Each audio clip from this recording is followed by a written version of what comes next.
I am Couchcube and we're looking at Paradise Arcade, available on Game Pass recently, but on the PlayStation 4 and 5 and Steam, came out in August 2022. Game Pass, unlike PSN, has filters on it that allow you to break things down by shared screen, local multiplayer, and this came up as a local multiplayer game. Now there's more to it than this, it's not all the good news I was looking for. I thought this might be a Capcom arcade clone.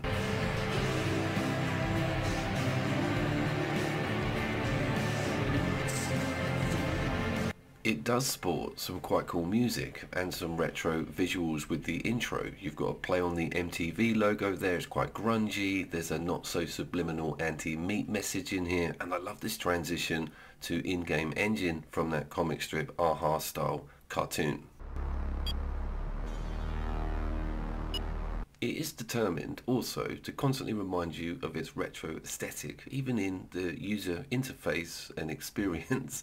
It's really cool using like a green screen iPod thing to do your options with, and the laundrette itself. So this is everything, everywhere, all at once. You're running a laundrette, you're having menial tasks to do like pulling chewing gum off chairs and collecting rubbish. The whole thing's a little bit baffling on intro. This is your father calling.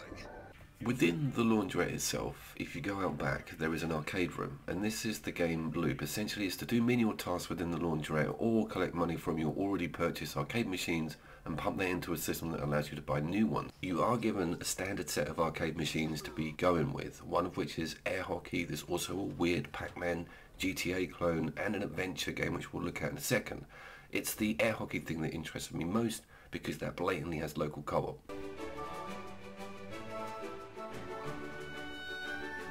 You can approach the machines just like any other arcade simulator. If you've got a side quest on or a task, it will plaster the blue badge in front of an integral part of the screen. The Wood Girl game very much reminds me of early Final Fantasy and almost Dr. Mario with its puzzles. It's cool how it switches out, and it is an adventure game with a mini open world map. There's quite a lot in here considering.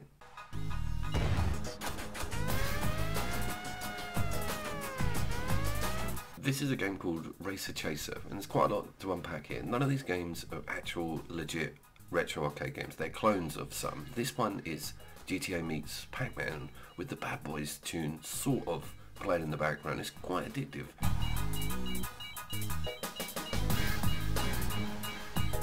Let's get to the early local co-op Jewel in the Crown, which is the tabletop air hockey game, which is essentially a Pong clone, but there's also variants of this. Quite literally hundreds of them, but this one is the first time where you'll be asked to fire up that other pad. So all this footage you've been seeing so far is strictly single player. You go to the machine and it's like, okay, sign in the other person and we can start getting on with this. Now there's only one local co-op so far that I know of in the form of a dance game. There's 35 games on this, so there must be more, and doing the digging is kind of the fun bit.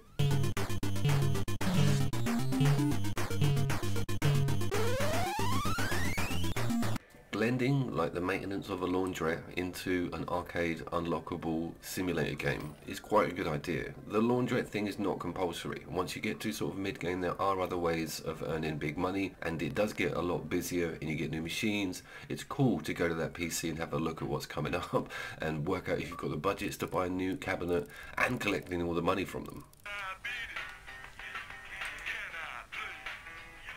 Is this an official, what I would call, local co-op game? I don't think it is. It's got sections of local co-op in it if you've got the time to unlock it, but it's not something I would put on a list, but it's certainly something that I would take time to visit on Game Pass because of that low cost and because it's cool to see some of these takes on retro classic arcade games, and the idea of using that incentive to unlock new machines and games to get further in and more indulge your passion for cool retro aesthetic, then this is certainly something that should be looked at. The base level version of Capcom Arcade, i.e. the version that's completely free, only comes with one game. It's 1942, and I think that is a local co-op. But if you're willing to spend the money, that's where to find legitimate, amazing local arcade games, all of which are Capcom and some of which are absolute industry mammoths. It's just quite an expensive way to do it.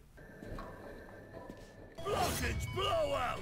I am quite backlogged on local co-op games in 2023. We've had quite a few come over on the Sony side, so I kind of need to catch up because I've got to put the big video together for 2023. That's normally done in the last quarter, but we haven't had a terrible year on couch co-op.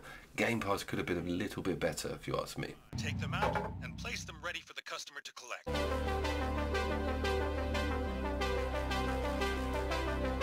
I was, of course, Couch Coop. Feel free to have a look at some of my previous lists and local co-op and split screen featured standalone videos. I'll put all the links in the descriptions and annotations. And I will, of course, see you down there.